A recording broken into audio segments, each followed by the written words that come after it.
Hey, what's going on, guys? Today we're going to discuss how to make fuse claptons. I've been building for about 4 months now, and you learn a couple tricks and some shortcuts, some build hacks along the way. Today I'll be showing you how I make it. Now there's plenty of different ways, no way's right, no way's wrong, so long as you're getting your coil made, you're installing it, you're wicking it, you're juicing it, and you're vaping it. It don't matter, man. Just have fun with it. That's the biggest part, man. The reason I like building is because I have fun with it. Let's go over the setup. Right here on my right, I got a C-clamp. I use this C-clamp to secure my swivels, which we'll get more into that as the video progresses. I've also got a drill. Now, my drill does not have a closed chuck. The chuck of the drill, I don't know if you can see it, but the chuck of the drill doesn't close all the way. So I use the slits in the chuck of the drill to place my wire. Okay. Something that's helped me a lot with building aliens, fuse claptons, staple coils, frame staple, all these goofy ass coils, right? Something that's helped me a lot are these boxes right here. Okay. Now I made these boxes. These boxes are for note cards, I believe. They sell them at Walmart. They have these two latches on either side that take a lid off, and then they're empty. So what I did is I took,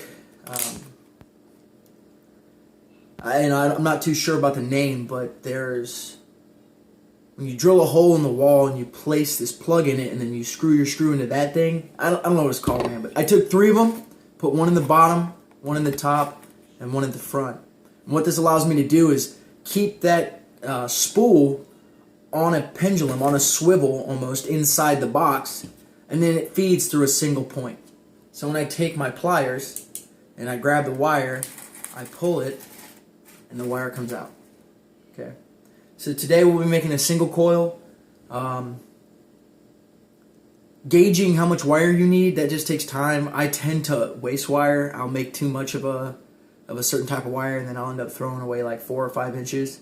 It didn't bother me any, but you know, the longer you build, the more coils you build, the better you'll be able to tell how long your wire has to be before you snip it, so that you're not wasting wire. Okay.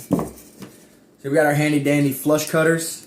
Very important to have. I can't stress this enough. Setting the coils, being able to cut as flush to those center posts and those negative posts as you can, are going to prevent shorts from wires from one coil, those leads touching the other coil. Okay. So we're just going to cut that right there.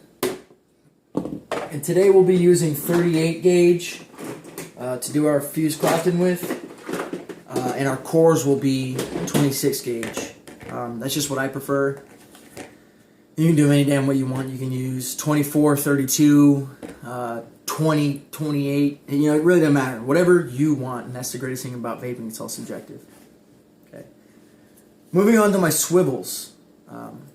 Here I have a key ring that would go on normal keychain, and I have 2 fishing swivels that are connected. One is a failsafe, and the other to be my primary rotating device used during the spinning of this coil. Now, since this C-clamp has a handle that runs pretty much parallel, or perpendicular rather, to the table, I can place this O-ring directly over the handle, and now my swivels are set and they're not going to move. Some people use heavy-duty clamps. That's fine. Whatever works best for you is that's what's important.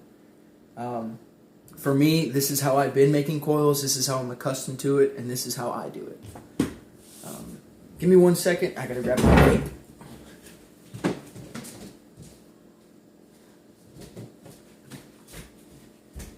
Here we got some Chris Sweat's BST Impeachment, baby. Yeah, my favorite.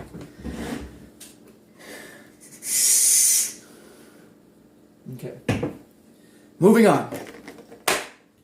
When it comes to setting the wire in the drill, like I said, because my chuck doesn't come to a complete close, I take my wire, my core wire, and I put a 90-degree bend in one end of it. Okay. So I put a 90-degree bend